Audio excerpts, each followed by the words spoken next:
Mi querida família, me quer invitar-vos especialmente amanhã. Amanhã vou me sentar para sombra amanhã nós também papo de algo sumamente importante. Amanhã vou me sentar.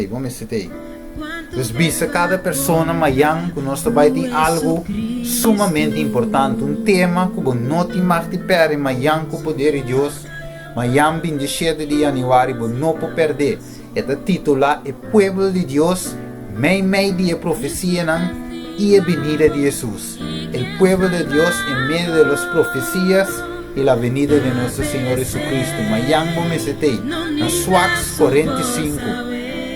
Ele vai caminho para Baihato, ora vai de Santa Maria, ora passa o cantor número antiki, passa a tienda, passa o cantor número, a banda lense daqui da igreja renascer, Swax 45, bom me setei, vamos que evitar, tour líder, tour pastor, seja ministro, deputado, do que seja, votar de posição, não importa de qual igreja, background católico, background metodista, pentecostal, testigo de Jeová, adventista, turma se tem para escutar a mensagem, é pueblo de Deus, meio de profecia e a venida de Jesus. Tu rende me que para ter amanhã. Deus vai deixar no meu coração para explicar o que está sucedendo e que Deus está verdade desse pueblo. Então, mientras que profecia não toma lugar, mientras que nós espera por meio de promessa em Juan 4 e Revelação 1, versículo 17, é a venida de Jesus, é certo o que nos espera, mas tem uma crise na caminho. Nós mira o que está passando com Venezuela e outro país, Deus que paga de nós amanhã com o poder de Deus. Então, amanhã, meu mestre está predicando como orador amanhã, Deus vai deixar aqui no meu coração, para eu precisar compartilhar esse vídeo aqui, para evitar personalmente cada um de vocês, que vocês têm. Se vocês têm, amanhã, for de novo, 45. Na igreja renascer, Swax 45, vive caminho de Baihato, na comanda links, de Santa Maria.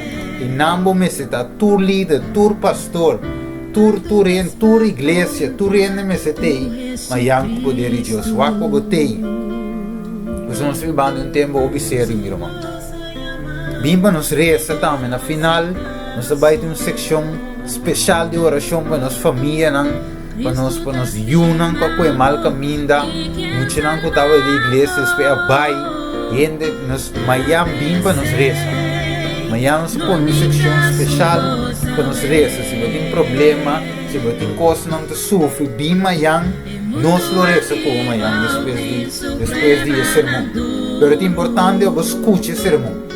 Pensei amanhã eu já quero me evitar, vai para botar, não vai para botar, se bobear, não larga inimigo, botar o que era casa. E não pensa que meu coração, não acha que não podemos, a bem noite de encontrar. Amanhã se guardar o dia. Então, escuta o que Deus é vontade para minha vida e boa vida. Bimba, nós aqui fazer a palavra de Deus, nossa cova de escritura, saca e só os amanhã, nós saque que Deus tem para nós. Minha querida família, que Deus bendicionava. De boa vida, chão de screen, para o mira. É povo de Deus, meio de profecia e a venida de Jesus. Nós te guardamos amanhã com o poder de Deus. Preparar para você. Se você para você. Não queira se vir. Vim com a vizinha, boa família, tu rende, vim com amanhã. Nós te guardamos em nome de Senhor Jesus Cristo. Amém.